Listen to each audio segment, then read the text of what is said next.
Bueno, vamos a hablar de la situación Ucrania-Rusia. Recién lo decíamos, el trigo registró una suba de un 20%. Estamos hablando de una zona muy importante desde el punto de vista de la producción de trigo. Es una situación sumamente compleja que también viene impactando a nivel de las bolsas, expectativa a nivel mundial en la economía, el petróleo que también registró una suba. Vamos a recibir a Tomás Frickman, corresponsal de Carven Europa, para actualizar la información en torno a este posible conflicto. Tomás, buenos días, el gusto de tenerte esta hora aquí en Carve. Y bueno, ¿cuál es la situación que hay hoy con respecto a este tema Ucrania-Rusia? Buen día. Buenos días, Martín, ¿qué tal? ¿Cómo están ustedes? Bueno, a Europa no le faltaba nada, como dice hoy un analista en Bruselas. Estamos con la sexta ola del COVID, con 5 millones de contagios diarios y al borde de un conflicto internacional bélico muy pero muy grave. Europa está muy preocupada por este tema, Estados Unidos también, porque Rusia viene amenazando ya hace más de un mes y medio con invadir Ucrania. Rusia tiene 120.000 soldados armados a guerra y además con elementos tecnológicos, tanques, drones, aviones prontos para una invasión, en un momento además que en esa zona es pleno invierno, hay 12 grados, 13 grados bajo cero. Si uno mira las fotos en internet de los soldados rusos prontos para atacar, están sobre la nieve, acostados en la nieve con sus ametralladoras y sus equipos especiales de vestimentas para una guerra que sería realmente muy pero muy compleja. Martín, yo creo que es importante que los oyentes sepan por qué todo este problema entre Rusia y Ucrania, ¿no? Ucrania lleva ya 8 años en guerra interna en la región del Donbass, en el país, contra los separatistas prorrusos que reciben el apoyo de Moscú, que ustedes y los oyentes deben recordar. Ya en el año 2014, Moscú se anexionó con un referéndum no reconocido por la comunidad internacional la península ucraniana de Crimea.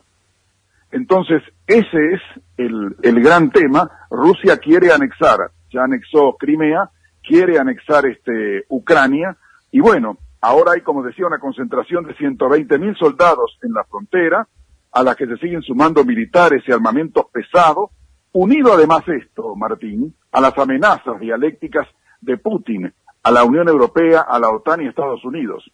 Fíjese que Putin le ha dicho hace una semana a la OTAN es la organización del Tratado del Atlántico Norte, que tiene su sede también en Bruselas, son los países europeos unidos por temas de seguridad.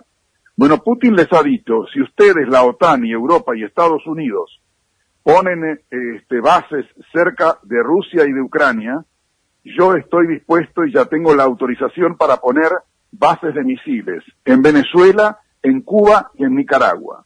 Ya tengo la autorización de esos 3 países para poner bases con misiles, con cabezas atómicas en esos países. Imagínate, Martín, lo que esto significa otra vez, ¿no? En una región como América Latina que está viviendo una situación compleja y difícil, política y económicamente, hablar de que tendremos bases rusas con misiles atómicos aquí muy cerca nuestro, ¿no? Estados Unidos le quiere decir a Rusia, cuidado, que las consecuencias no solamente serán consecuencias de una guerra, serán consecuencias económicas muy duras, serán consecuencias políticas muy duras para Rusia, porque Estados Unidos y la Unión Europea están dispuestos a aplicar sanciones como nunca antes se aplicaron. Europa no esperaba tener que enfrentarse este año a una situación de estas características. En Europa, que es el continente de la paz, después de la Segunda Guerra Mundial no hubo más enfrentamientos bélicos. Es una situación muy compleja y muy difícil, pero además, como tú decías, Martín, al comienzo, están las repercusiones económicas inmediatas, ¿no? Como tú decías, toda esa zona tiene que ver con el trigo sí. Ya subió, se mantendrá este precio arriba, bajará inmediatamente. Esas cosas no le hacen bien al mercado, porque la suba del trigo es una suba artificial, ¿no? Subimos por las dudas, de repente se pierde la cosecha. Un tema de especulación, y estamos hablando de una zona que produce casi 60 millones de toneladas de trigo.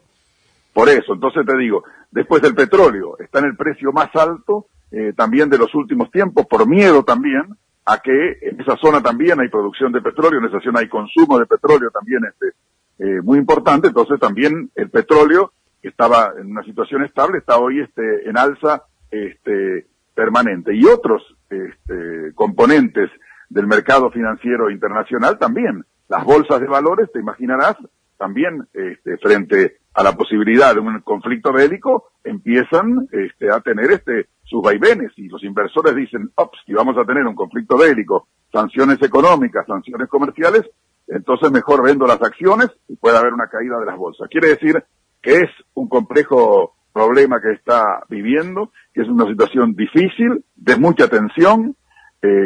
Como siempre, los chinos miran esto callados, pero actuando con su diplomacia de silencio, pero de influencia y de presión también. China no quiere un conflicto bélico, China no quiere una guerra, tampoco le sirve a la economía china y a los intereses que tiene China con Estados Unidos, con la Unión Europea y con Rusia. Quiere decir que China, desde su ángulo, también está mirando el tema con mucha atención. Quiere decir que todas las grandes potencias, Unión Europea, Estados Unidos, China, Rusia desde el otro lado, están mirando esto con mucha atención. ¿Y sabes a quién se extraña hoy, Martín, ante este tipo de conflictos? Angela Merkel. Exactamente.